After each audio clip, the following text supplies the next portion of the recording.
Positive Moves presents Where Will the Money Go? Following the investment trail in emerging markets. An event that looked at emerging nations' economic prospects, challenges and emerging opportunities. Good evening again, ladies and gentlemen, and thank you for your presence today. Essentially, what we're seeing is talent moving seamlessly across borders. Indian talent has been a very significant success story. Possibly, India is the only market which one could say is surplus to a certain extent on leadership and exports a lot of leadership. In our journey thus far, we came across an Indonesia 7 years ago, which had the fourth largest population in the world, phenomenal amount of poverty, massive corruption, significant earthquakes, but was a sure-shot recipe for growth. Today, we see that possibly being one of the most active markets as far as capital, financial, and human goes. Turkey, we saw as a market, was adding the highest number of megawatts in terms of energy anywhere in the world. Again, a predictor to us of potential growth.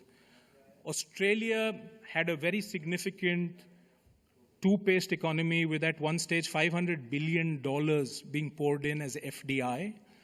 Fascinating, but highly dependent on resources and, as I said, two-paced.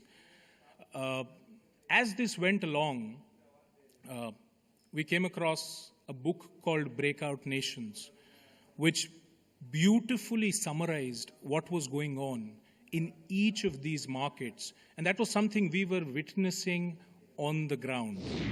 Chairing the event was D. Shivakumar, Senior Vice President and Managing Director, India, Middle East and Africa region, Nokia, who set the tone for the evening, talking about what's the new normal insofar as India and emerging markets are concerned.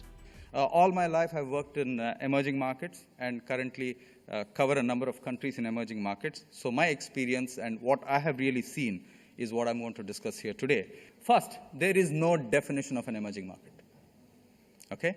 In the 70s, they labeled it as less economically developed nations. In the 80s, they called it emerging markets. In the 90s, Jim O'Neill of Goldman Sachs called it BRIC. But the beauty is, whichever country you go to, especially in Africa and Far East, everybody wants to be an emerging market. So there is a nice tag to it, even though there is no proper definition to it. So any government official you meet in the whole of Africa, he says, we are an emerging market. So somewhere, being an emerging market is seen as a ticket to something. The second question, why are emerging markets important to companies, specifically multinational companies? The biggest one is access. Market access is the reason a number of people are chasing emerging markets, because a number of these markets today are closed to a number of things. Okay? Where is the access coming? And this access always comes at a price. Access doesn't come free in emerging markets. The Western companies and the financial markets expect predictability. The street rewards predictability, predictable results. Okay, you said this, guidance was this, you're on top of it. However, emerging markets, companies are attracted by the vitality, young population, booming growth, etc., but are very worried about the volatility. Okay? You take a simple bus strike, you take a simple lorry strike, you take anything, your results go for a 6. So the volatility of emerging markets worries many a person. But the vitality of emerging markets is what is really attractive to investors. And finally, my last point on my lessons from emerging markets is the attractiveness of the market. That's why a multinational company gets in there. But I think the company in that country also needs to ask some very important questions. Why does this company in this country matter to the global corporation? Suppose we have a company in Ethiopia or we have a company in Kenya. Why is Kenya important? What capabilities does it have so that it continues to be attractive from a company perspective? I believe the first will always be business results. If your business results are good, the corporate will always invest, no doubt about it.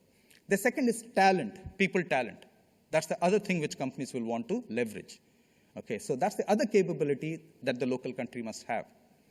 And the third capability that the local company must have in order to be attractive to the parent company in emerging markets is what I call unique differentiators. What is a unique business model in an Ethiopia or a Kenya or in an India that the global company can learn and spread that elsewhere. Okay, those are the three things which are very important. So for a local company to flourish and continue to get investment, okay, they must produce strong results, their people must be of a high caliber, and finally, the uniqueness of that market. How can they leverage those learnings as a company in many other markets so that that company is more successful?